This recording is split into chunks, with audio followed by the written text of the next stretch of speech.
제15장 시험 1. 시험과 죄.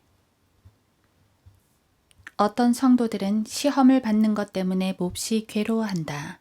왜냐하면 그들은 시험 받는 것이 그들이 몹시 사악하다는 것을 입증한다고 생각하기 때문이다. 그러나 시험을 받는 것 자체는 죄가 아니다.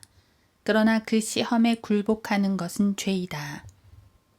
예수님에 대해 히브리서는 이렇게 말씀한다. 우리의 대제사장은 모든 점에서 우리와 마찬가지로 시험을 받으셨지만 죄는 없으신 분이기 때문이라. 히브리서 4장 15절.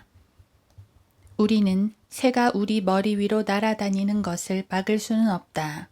그러나 새가 우리 머리 위에 둥지를 트는 것은 막을 수 있다. 마찬가지로 우리는 악한 생각이 우리 마음을 스쳐 지나가는 것을 막을 수는 없지만 그런 생각들을 받아들이거나 그런 생각들을 붙들어서는 안 된다. 옛날 신학자들은 우리가 죄의 성립에 관한 교리라고 부르는 교리를 정립해 놓았다. 조직 신학에서 죄의 성립은 이러하다. 죄의 그것이 무엇이었든지 죄의 행위가 저질러지기 오래전에 이미 시작된다는 것이다. 이 교리는 성경을 통해서 얻어낸 것이다. 이는 그가 마음에 생각하는 대로 그도 그러한즉 잠언 23장 7절. 주 예수님께서도 음욕을 품고 여자를 보는 자는 누구나 그의 마음에 그녀와 더불어 이미 간음하였느니라. 마태복음 5장 28절 라고 말씀하셨다. 또한 성경은 이렇게 말씀한다. 자기 형제를 미워하는 자는 누구나 살인자요. 살인자는 누구나 영원한 생명이 그의 안에 거하지 않음을 너희가 아느니라. 요한일서 3장 15절. 따라서 우리는 어떤 사람이 실제로 행동에 옮기기 훨씬 전에 이미 죄를 지을 수 있음을 하나님의 말씀을 통해 알 수 있다.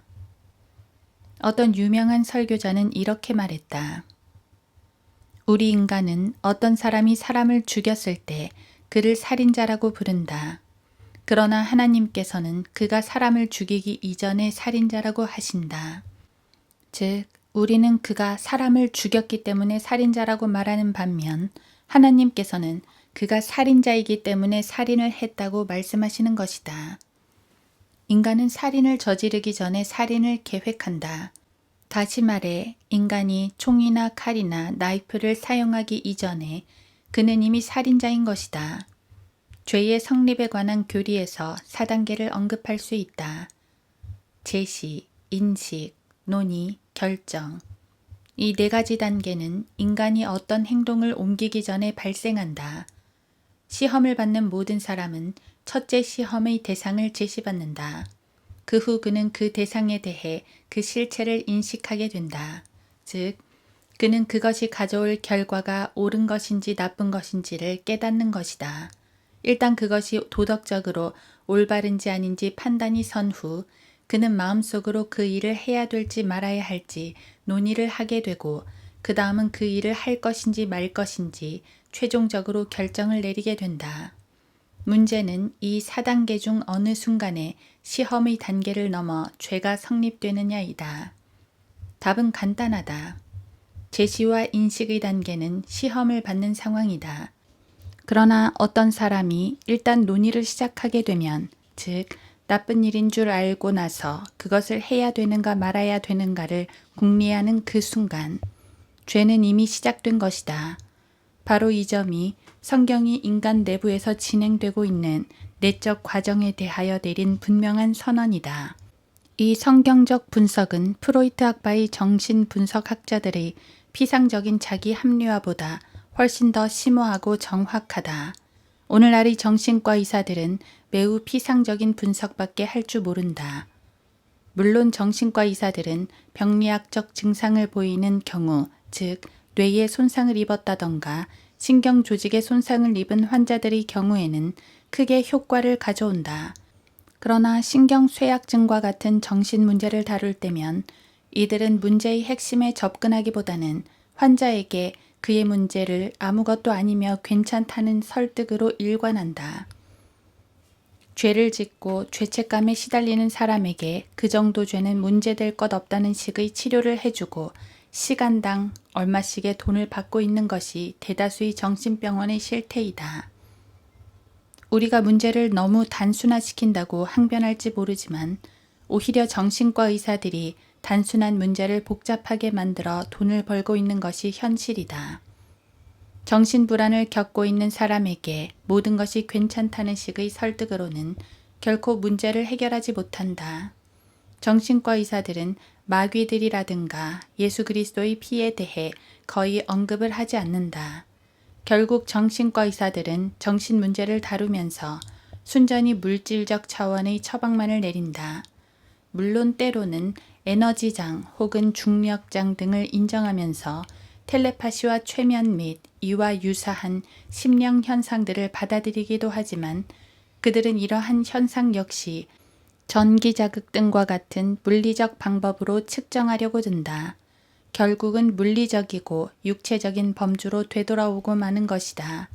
융, 파블로프, 매니거, 프로이트 등과 같은 정신 분석의 거장들은 실제적인 마귀들을 결코 믿지 않았으며 이런 영적인 문제들의 근원이 되는 사탄적인 존재가 엄연히 실제한다는 것도 믿지 않았다. 따라서 정신병을 앓는 사람들은 그 어떤 정신병원에서도 영구적인 치료를 받을 수 없게 되었다. 왜냐하면 이들 정신과 의사들은 문제의 근원이 무엇인지 모르고 있기 때문이다. 자, 다시 한번 정리해 보도록 하자. 시험 대상의 제시와 인식이 있고 난 후 논의 단계가 있는데 이 단계 역시 사람의 내면 세계에서 일어나는 현상이다. 그러나 그 어떤 정신과 의사도 자기 자신에 대해 정직하지 않는 한 이러한 현상이 발생한다는 것을 모른다. 이 논의가 시작되면 곧바로 죄가 시작되는 것이다. 어떤 어린 소녀에게 묻기를 시험을 받을 때 어떻게 하느냐고 물었다. 그녀는 시험은 마귀가 내 마음의 문을 두드리는 것과 같다. 나는 노크 소리를 듣는 순간 예수님께 문을 열어드리도록 말씀드린다. 야고보는 시험을 견뎌내는 자는 복이 있도다 라고 말했다.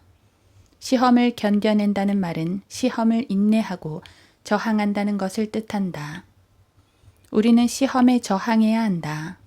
우리는 하나님의 말씀으로, 기도로, 그리고 예수 그리스도의 피로 시험을 대적해야 한다.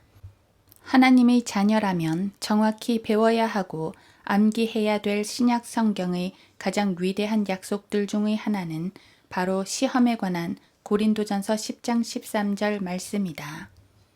사람에게 흔히 닥치는 시험 외에는 너희가 당한 것이 없나니 하나님께서는 신실하셔서 너희가 감당할 수 있는 것 이상으로 시험을 당하지 않게 하시고 시험을 당하면 피할 길도 마련하셔서 너희로 능히 감당케 하시느니라. 고린도전서 10장 13절. 이 구절은 반드시 암송해야만 한다. 성경에는 반드시 외워두어야 할 몇몇 구절들이 있는데 그 구절들 중 하나가 바로 이것이다. 당신이 유행가 가사 혹은 주민등록번호를 암송할 수 있다면 이 구절은 반드시 암송해두라.